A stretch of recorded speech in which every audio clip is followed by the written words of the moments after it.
Welcome to the Athletic Training Podcast. I am part one of two hosts. I'm Chris. I'm McKenna.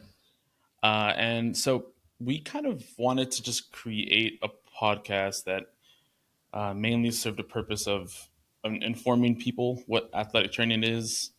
Um, Also give some like tips and tricks for anyone who's wanting to be an athletic trainer or somebody that is already an athletic trainer.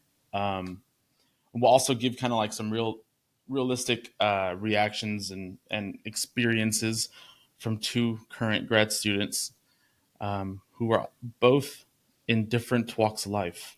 Very different walks of life. Yeah. And so today being like an introductory episode, we'll just kind of give a like background of what athletic training is and BOC prep and stuff for master students. Also, the whole process of interviewing and applications and all that good stuff.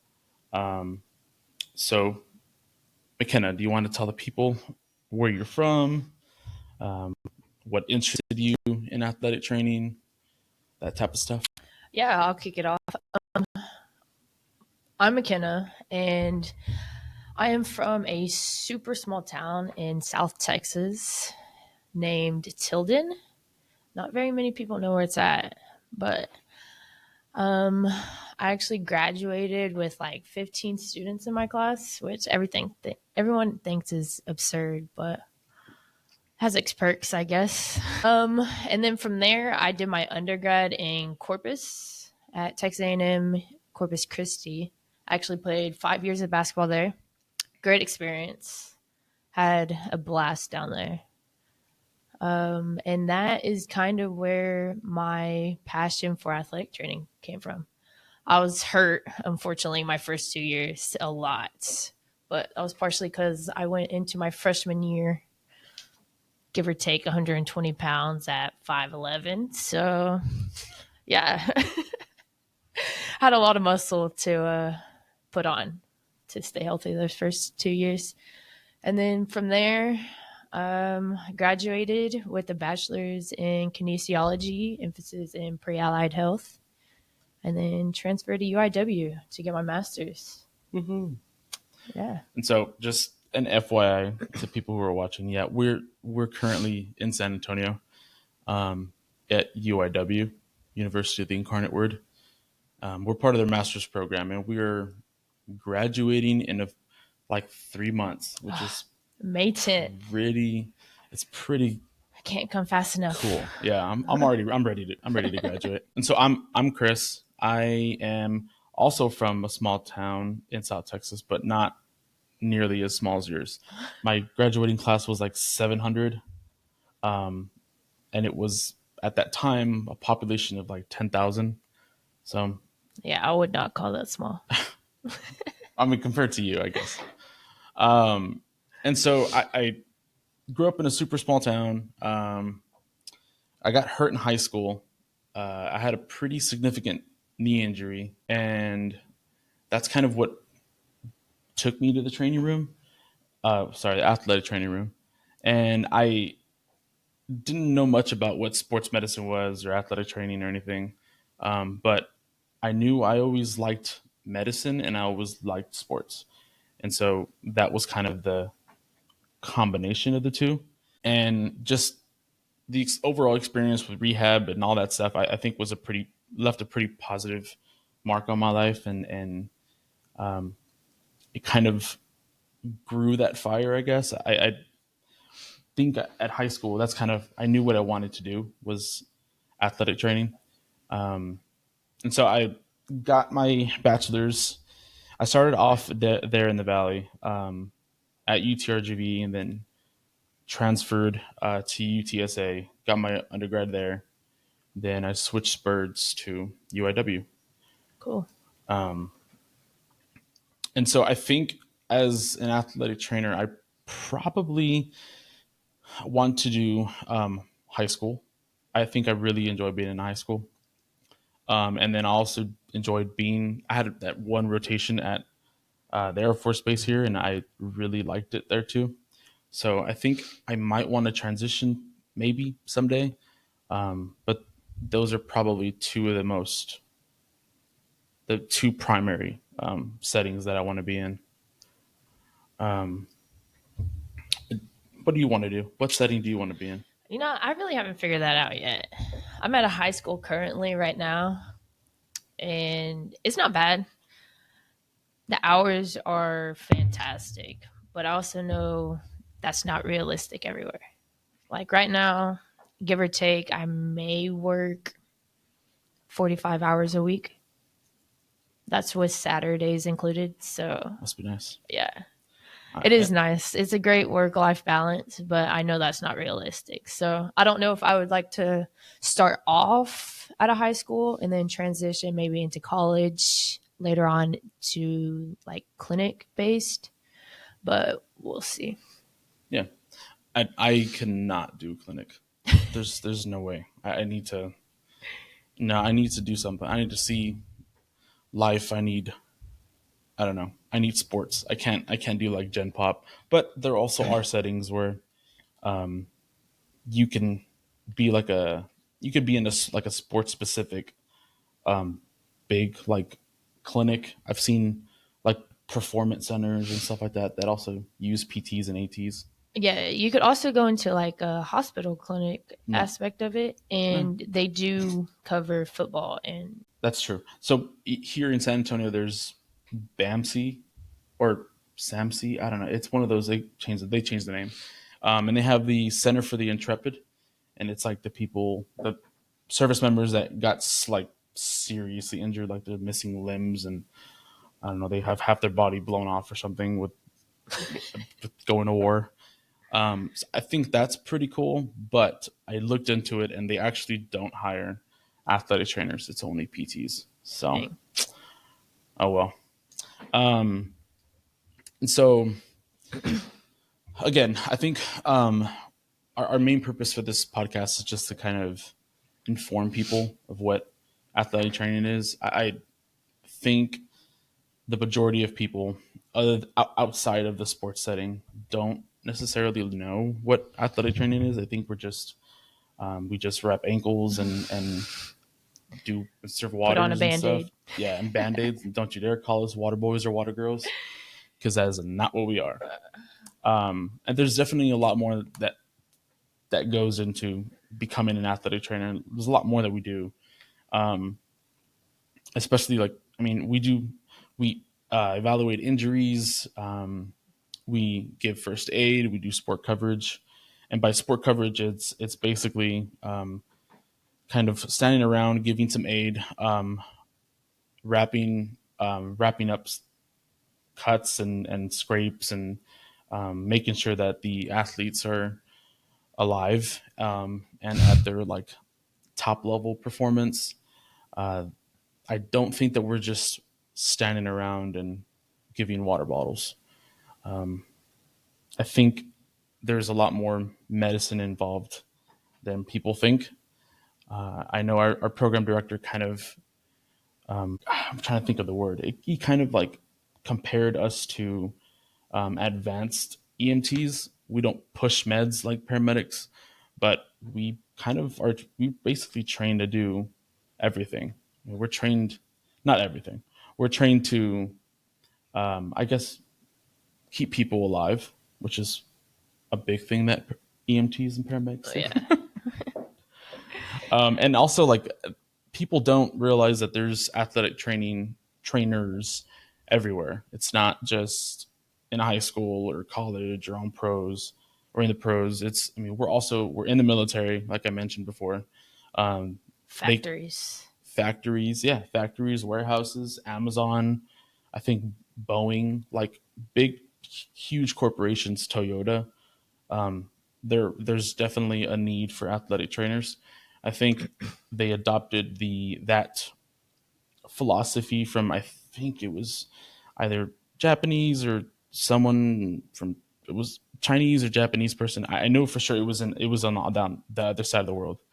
That if they could spend or invest in people's physical wellness, it would in turn save them money instead of it would save the company money from having to do workers comp and insurance and all that stuff. And then so that's where the kind of idea of, hey, why don't we get these movement specialists involved in the warehouse or the workplace and help our workers be more efficient.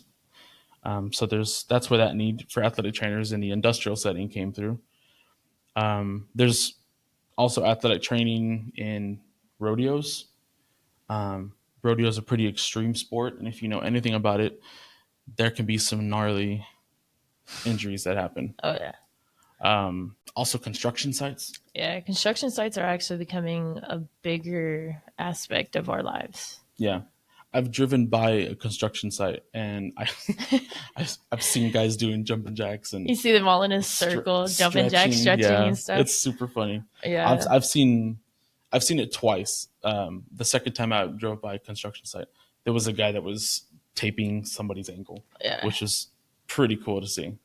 I know it's like we're told that they're in construction, but it's kind of a unicorn when you see it. Oh, yeah, most of the construction though are like part time. They only come in to like stretch them, tell them, because that's a big part of our occupation too is prevention. So that's a lot of people. A lot of people don't understand that aspect either. Yeah, we're not as well versed in uh, with we're not well versed in the world of physical therapy, but no, never mind. We're not experts in like physical therapists, but we do physical therapy, and we do have a pretty good understanding of how the body works, the whole injury process, inflammation process, and how we can fix that. There's a lot of the first aid, then there's the rehab side of it. We're also well versed in nutrition, and then also we even do some administration stuff. Lot of paperwork, documentation, all that fun stuff. Yeah, all the fun stuff nobody cares about. That's true. I mean, I don't care about it. I mean, I don't like to do it, but I guess I got to do it. Yeah, And so I know you mentioned you have a 45-hour work week at your immersive site. That's like 3 days at my site. yeah, that's crazy. Yeah, I would probably would have quit already. I probably put in like 70 hours a week. That's Probably. crazy. I think right now for the whole semester, I just completed my fourth week at my immersive, and I probably have 178 hours ish for 4 weeks. So I can't complain at all. The work life balance there is top notch. Yeah. I'd take it any day, but That's that's not ideal. realistic. Anybody listening to this is not realistic. And I think that just comes with being under a preceptor that has a pretty established program and somebody who's probably been there for a really long time and has a good relationship with coaches and all that. And So my preceptor only has been there for 2 years, but we also have 3 athletic trainers. So we have 2 for the high school and then 1 for the junior high. well, that makes sense. Yeah, so all the sports are kind of split in half in between the high school, and then junior high only has football, basketball, track, and volleyball. So it's not that many. So That's not bad. no. I was covering a track meet 2 days ago. It was so dumb. We stayed there till 11 o'clock at night watching one pole vaulter just trying to set PRs. And I'm like, this That's isn't even a crazy. district meet. This is just a practice thing. And Yeah, we had a dual meet too I hate on those. Thursday. I think we had the same day, but they had all the guys running the 100, the 200, and the 400. Mind you, dual meet, each team brought 200 plus guys, and they all ran those events. That's insane. Yes. There should be a time limit to those things. Yeah, we started at 4:30, and yeah, I don't think we left until about 10. Yeah. Yeah, we got there at 4:30 and didn't And leave all the till big 11. boys in football had to run. That was that was interesting. Oh, is it the Fat Man track? The fat boy Oh, races. yes. I love that stuff. Yeah, I haven't. We don't have that at Yeah, my it site. was amazing. So fun. We did eventually get to a point where they stopped running JV and just just did varsity stuff, I wish. and it was like one heat No, each, I think. no. But that was towards the very end. I think it was already like 10 o'clock, and they're just like, "This is ridiculous. We just need to Yeah. end this." Because I hate. There's nothing I hate more in track meets than multiple heats, especially on the long races. Oh It's like they yeah. take 30 minutes just to do one of them, and it's just like, God, man, I hate standing there for so long. Like the 400. The 400s watch good to watch, but the 4x4 is my favorite race. Yeah, the 404 is pretty cool. Though, yeah, I like the 200s. Eh, I've 300, never been a sprinter, so yeah, well, I've never been and a then I love runner watching at the all. field So, events. I don't like field events. They're kind of What? boring. Bruh. I like people running. Yeah, but there's nothing better than 300 hurdles, 300-meter No, hurdles. no, that Everybody, sucks. I did that once, never did it again. I did it my seventh grade year, and then they wanted me to do it after that. I was like, no, sorry, this I'm is not dumb. doing that. Yeah. Put me in the open four. We're It's good. also terrible. Like everybody's crashing and burning. Yeah. That last like It's the last hurdle. yeah, Last the tour. last few Yeah. hurdles. They're Ugh, just. We had one kid that was just he wasn't even jumping. He was just knocking them over. And this we had the same thing. We had a girl from one of the schools was just knocking them over, and she at that point she had already been disqualified for touching the hurdles, and she just kind of kept knocking them over and running over them. And so we were just kind of joking and said like she could have at least picked them up if she was already yeah. disqualified. Helped him out. Um, so what's your least favorite sport at the high school to cover? Least favorite sport to cover. I would say JV softball. That's pretty horrendous. JV softball. I mean, don't get me wrong. I love JV sports because they get the people going. They get the newbies like a chance to play, learn the sport, learn the game. I'm just not into how slow it is. I just can't. I just want to fall asleep. Yeah, I used to think it was funny. Like I would get kind of amused at watching kids like, you know, got deer in the headlight look and they have no idea what they're doing, especially like in JV softball. Hmm. Because we don't have a freshman team.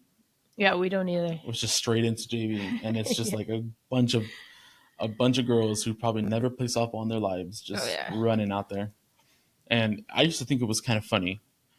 But the more that I see it, it's kind of like it's kind of bad. No. It's kind of terrible. Yeah, Same thing with like it's freshman girls basketball. Just throw it up there. There's a hoop out there somewhere. somewhere, Somewhere. It's just and they seem not to hey, find it every time. shoot or shoot.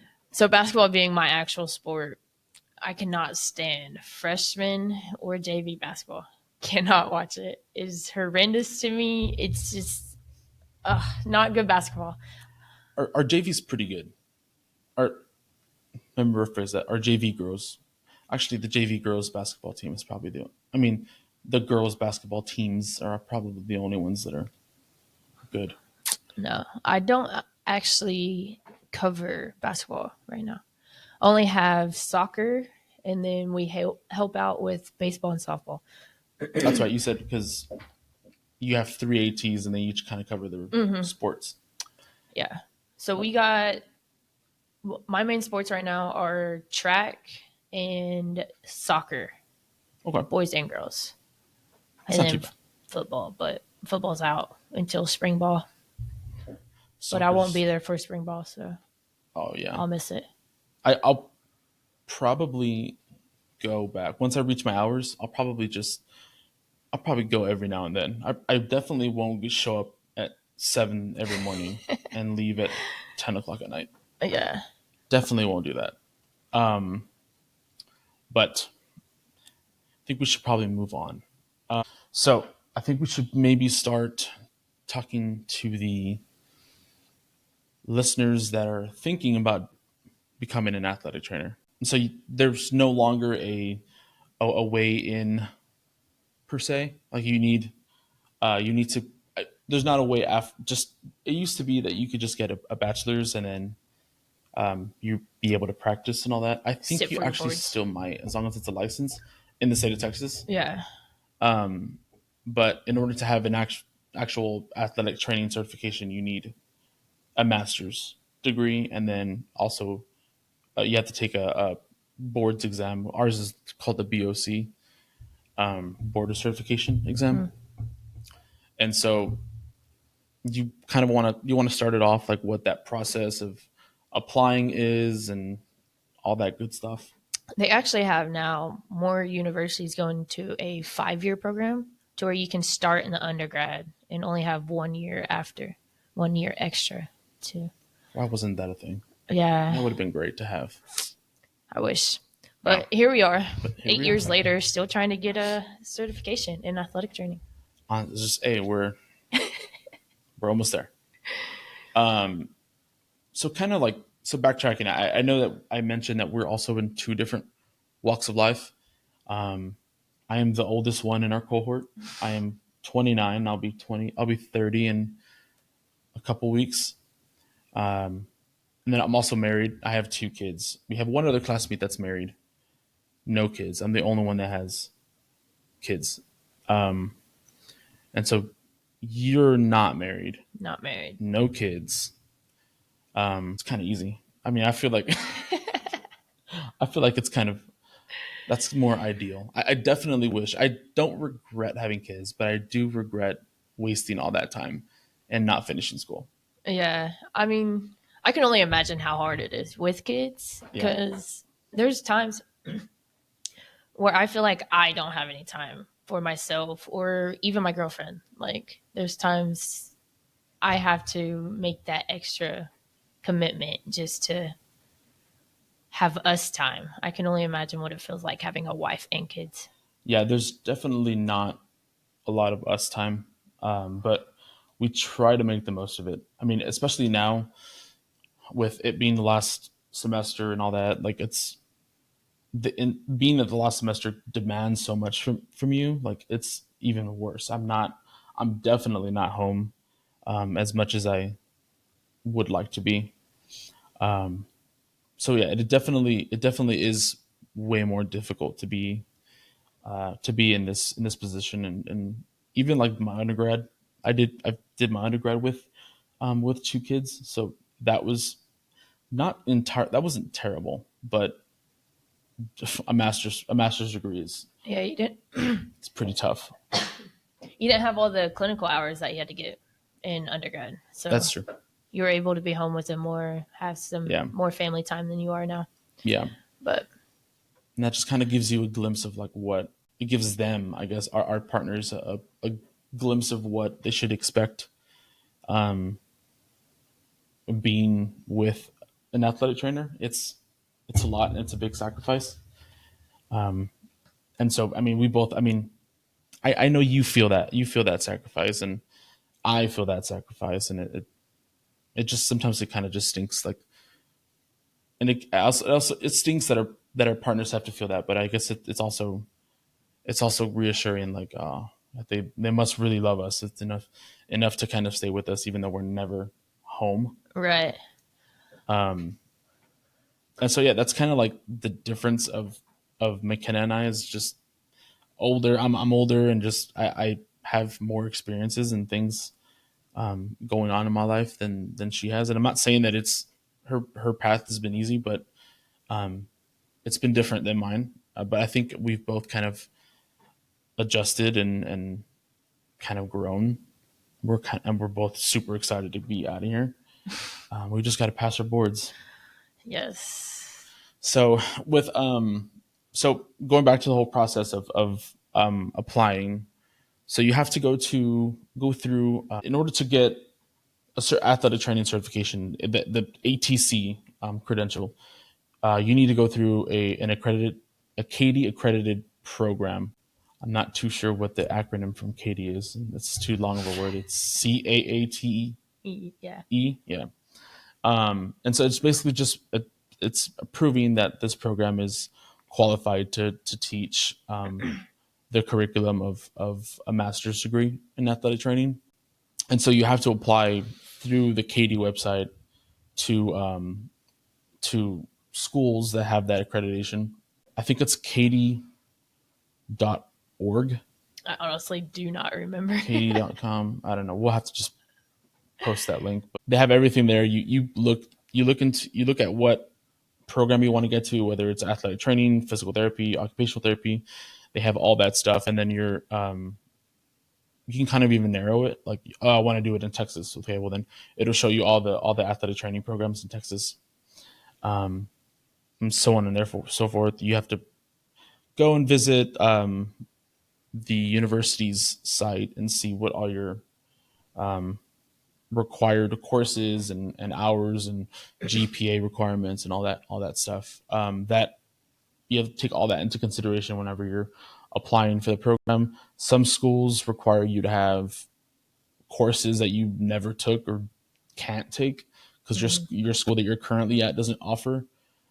So you, like I said, you have to kind of be vigilant and see what courses can match with the ones that are required, because sometimes they're just named different, but course numbers are still the same.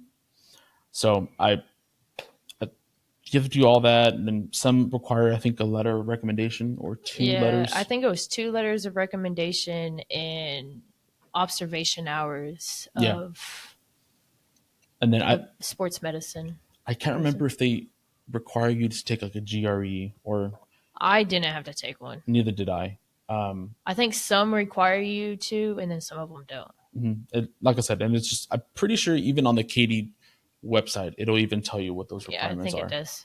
And then once you apply, they usually go through an interviewing process. Yeah. Oh, To before all that, you got to pay an application fee. You got to pay for everything You got to, nowadays. yeah, you have to kiss $200 goodbye or Two whatever hundred it and is. fifty. It was it. I don't even Yeah, remember how much it was. It's I'll two hundred never and fifty see that dollars that again. I'll never see again, Yeah, just never to see again. send in. It's not even a piece of paper. But Just press submit. just press submit. Yeah. Yeah. Oh, you got to do your transcripts, Oh. which they offer You that also have to pay for that. $75. I think is what that was, I and don't remember. I almost did, because it was just so much stuff that I had to sit down and actually Yeah. type in and put in, but I sucked it up and saved myself $75, because if not, it would have been over $300 that I spent, and that's just one school. So if you're applying to multiple programs, that's a lot of money. Did you apply to multiple programs? No, You only applied here? yeah, I realized that moving. Well, so I moved to San Antonio because my wife finished her degree, her undergrad, and then got accepted to grad school up here, and so we just kind of picked up and left. Yeah. And so at first I was kind of like, I don't know if I should go to grad school. Like I know I really want to do this, but I'm just not. I don't know. I'm just not comfortable with leaving. Just picking up and leaving, just because I have a wife and kids now, and that's kind of hard, just to kind of uproot and move. Especially the kids, because your family's down there Yeah, and everything, all the help. yeah. And so my wife kind of gave me some reassurance, like, if you want to leave, like, we can do it. You did it for me, and I can do it for you. But thankfully, I was looking at Texas State, San Marcos, and then was TLU here, and I think that was kind of it. I didn't want to go down because Corpus has one. Didn't want to go to Corpus. Although you talk so good about it, but I don't like Corpus. Corpus, the city itself, is kind of boring. The university, the atmosphere, the culture of the school, amazing. And it's on an island. And it's on its own island. That's pretty cool. I mean, That it is doesn't pretty get any cool. better than that. Like, you could get out of school and walk across the road to the bay. Yeah, that's I wouldn't say the beach because it's not a beach. Hate whenever people say it. yeah, It's Corpus Christi Bay. Corpus Christi Bay. Get it right, people. And so I kind of eventually narrowed down my search with programs, and I got in contact with our program director, and I had a meeting with him. And after that meeting, I was pretty sold, and I thought, okay, I think this is where where I want to be, and I don't have to go anywhere. So that was really cool. So that's other things to keep in mind is that you may have to move because the area that you're in may not have a program that's available for you. So picking up and having to move is definitely a possibility. And I think the majority, maybe our cohort, I think everybody, not everybody, but a few of us were not from San Antonio. Yeah. Like they had to move from out of town to come here. So I mean, I can't even from Corpus. I can't even imagine that. Like I don't know. It's kind of rough. Moving is very expensive. Especially So nowadays. yeah, The economy's just nothing's. trash. Yeah, you can't even get eggs at the grocery store. I haven't. Luckily, I have eggs, but I've seen pictures of.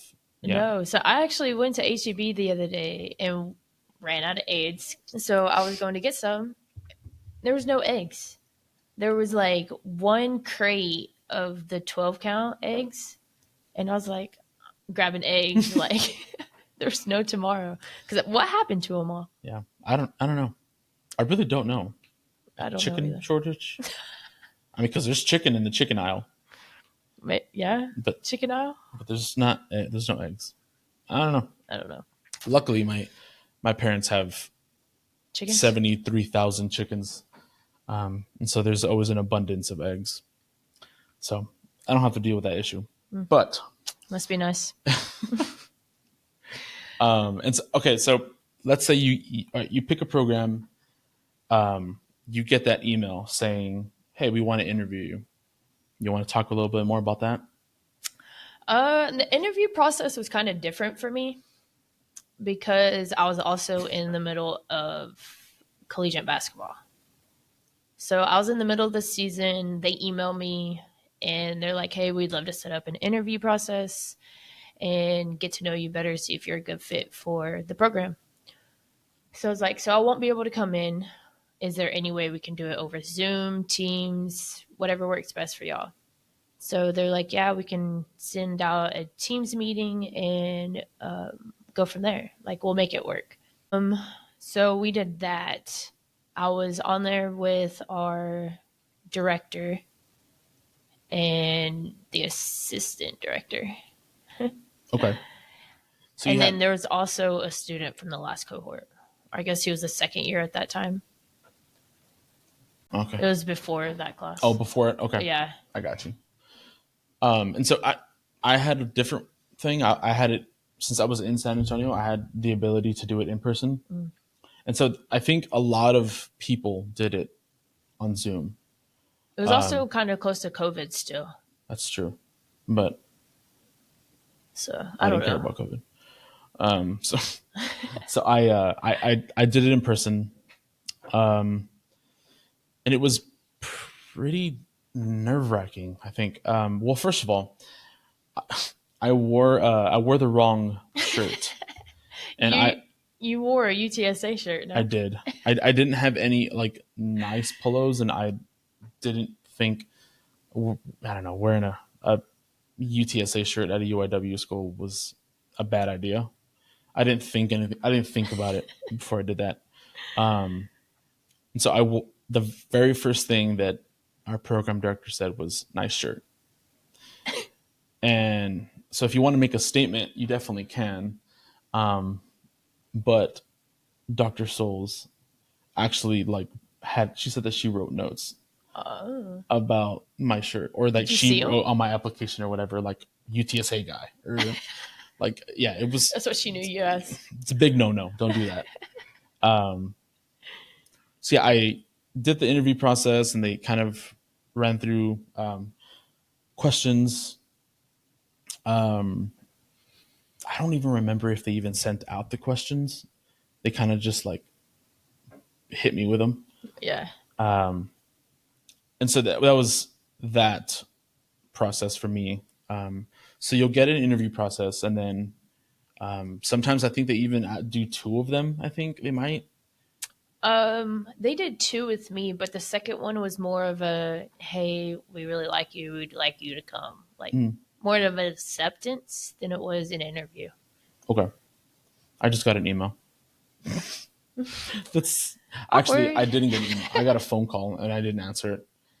And then our program director sent me an email. And then I called him back and I'm like, did I miss something? And he's like, no, I just wanted to offer you the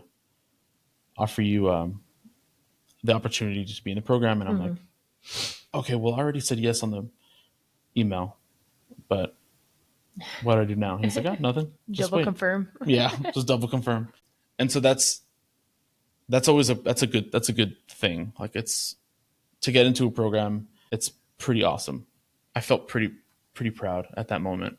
But do you have any tips for people who are applying that want to Um, be an athletic trainer?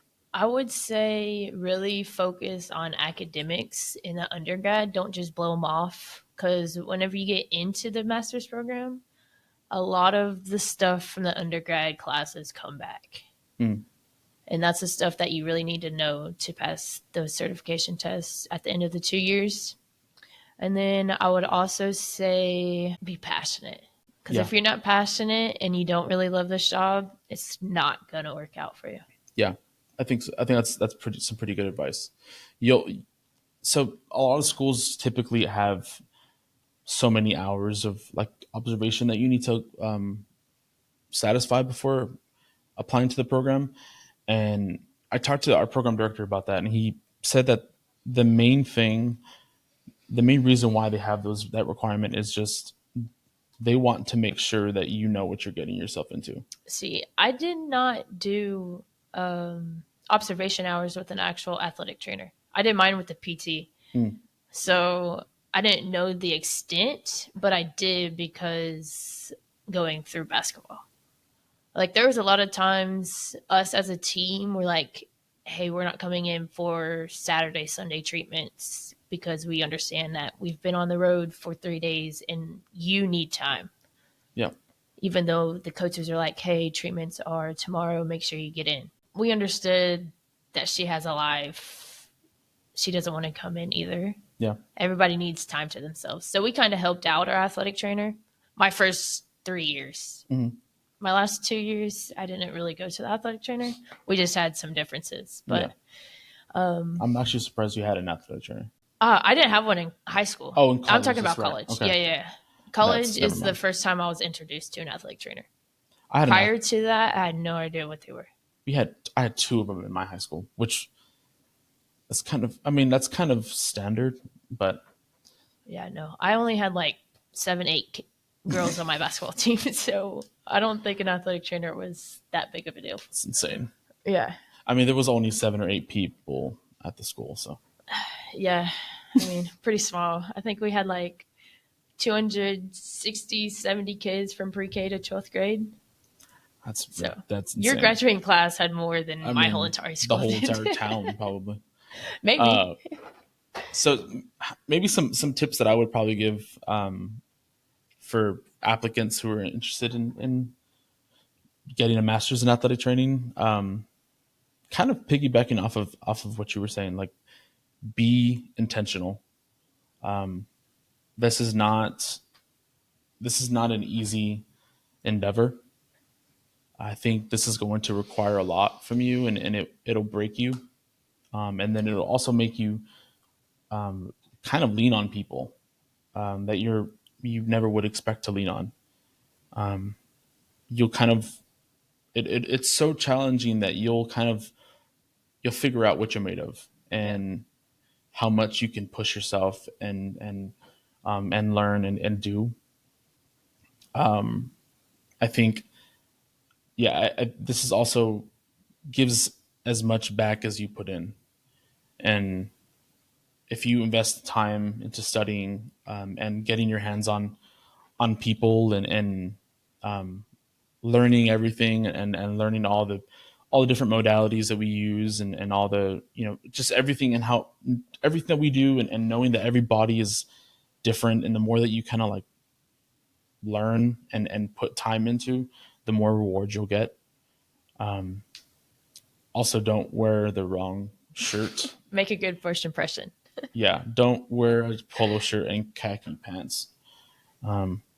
That's apparently not appropriate for interviews?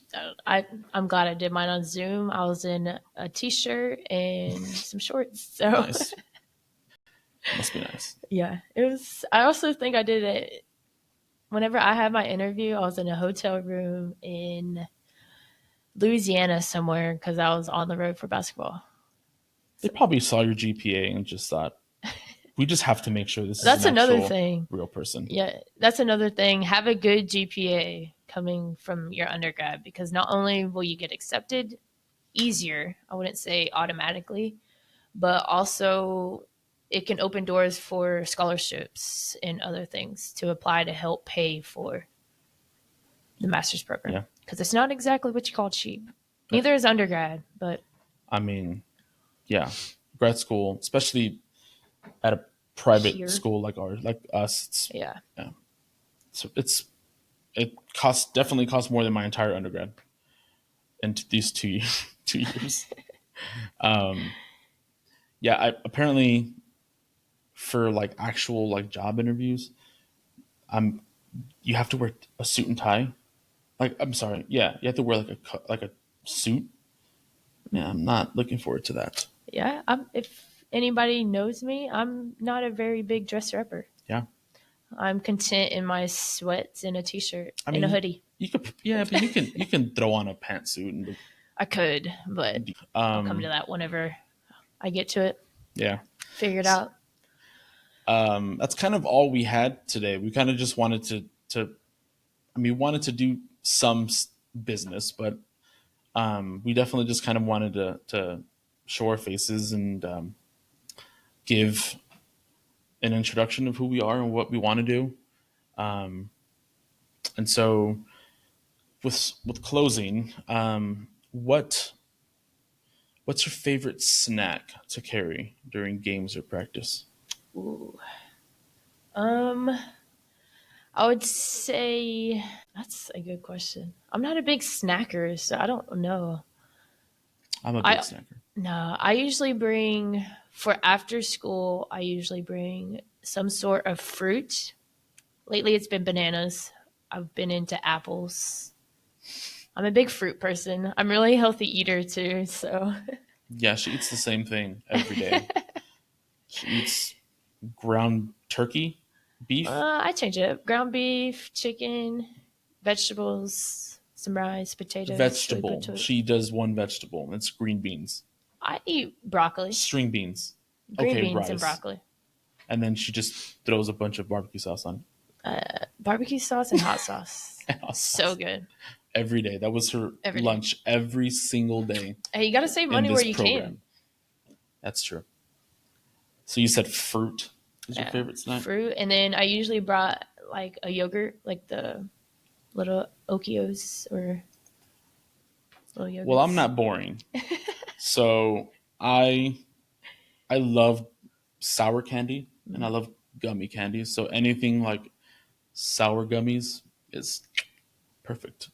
My favorite is the Lifesaver Wild Berry one bag. I don't know the gummies, but I know you're not supposed to like eat the whole thing in one sitting, but I can definitely eat it in one sitting. It's so bad. It's so bad. That's probably why I got diabetes. But That's for another day. that's for episode 2. Um, so, No, I would say my favorite candy is probably Reese's. but you can't eat like you can't take that to practice.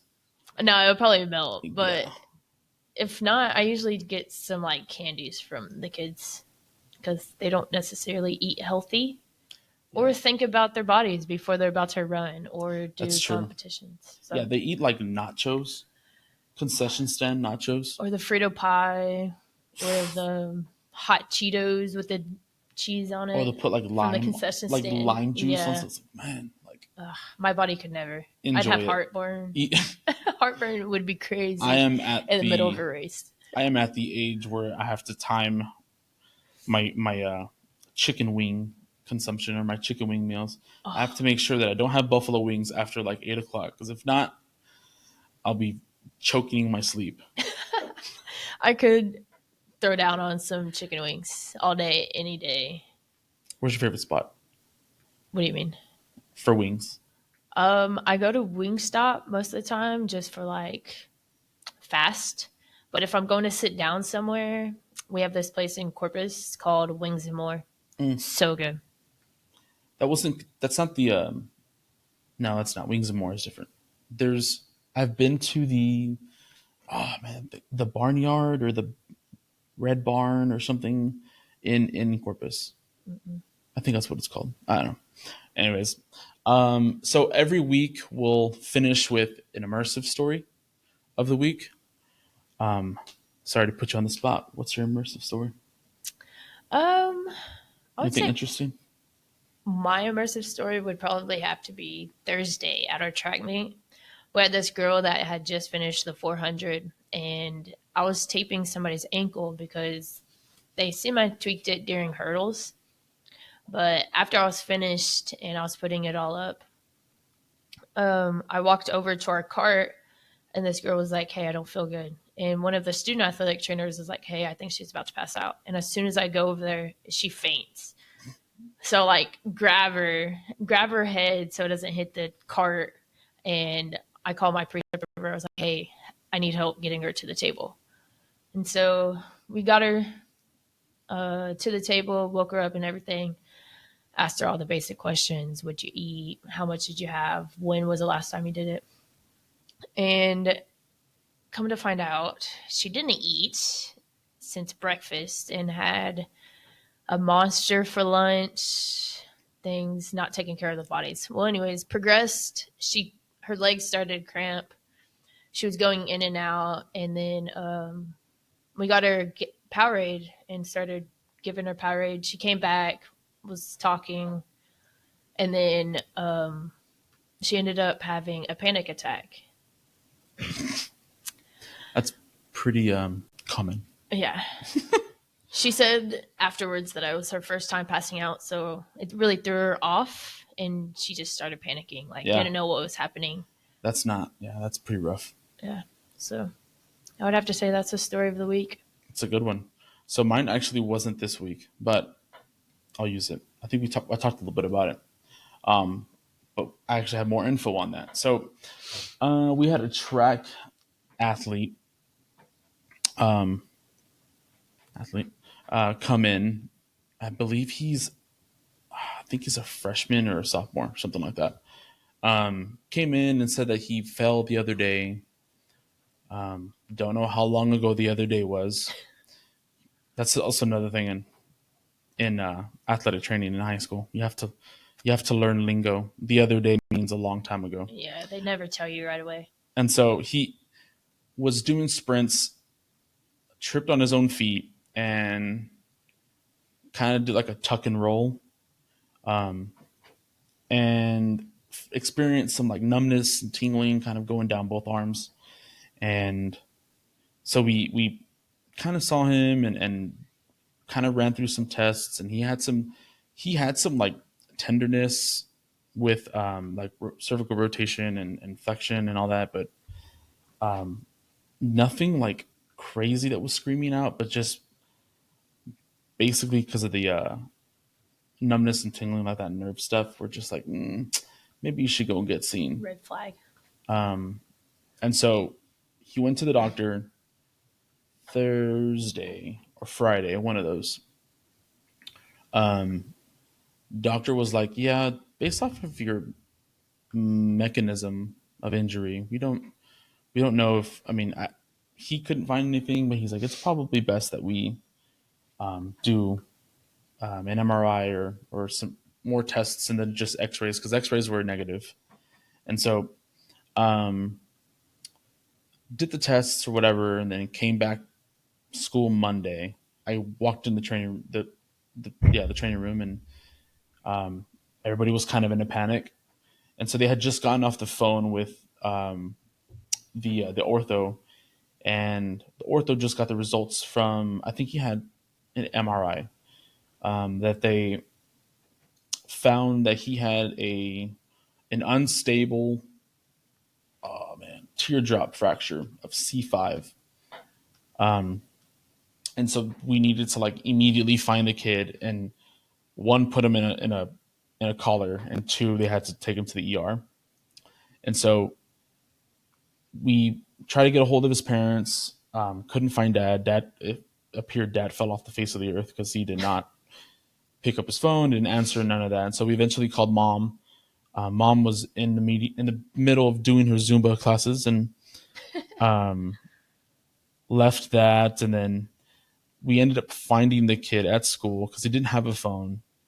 We ended up looking up his schedule, going to his class, and getting him, put him in a collar, explained to him what was happening, and then uh, then we his parents, mom picked him up, took him to BAMC because that's the level 1 trauma center, Mhm. like the best one in the region or something. And so he went to get more imaging done. He did another MRI, did a CT scan, and then it turns out that he did have the C5, the unstable C5 teardrop fracture, but also had compression fractures of C6, C7, and T1. Dang. And so we're kind of just dumbfounded, like, you did this by tripping on your own feet? But he had C5, C6, C7, and T1 That's crazy. All from tripping. tripping on his own feet. I'm like, did you fall just right on the top of your dome? Kids, man. Kids, yep. So that's all for today. Next week, we'll be interviewing a spouse of an athletic training student. It's my It's wife. his wife. Don't let him call you. We'll interview her, see what life is like on the other side of this profession. You get a kind of a glimpse as to the people that hold up athletic trainers, and so that's next week's episode. Thank you guys for watching, Thank and y'all. hope to see you guys in the next one. Thank y'all.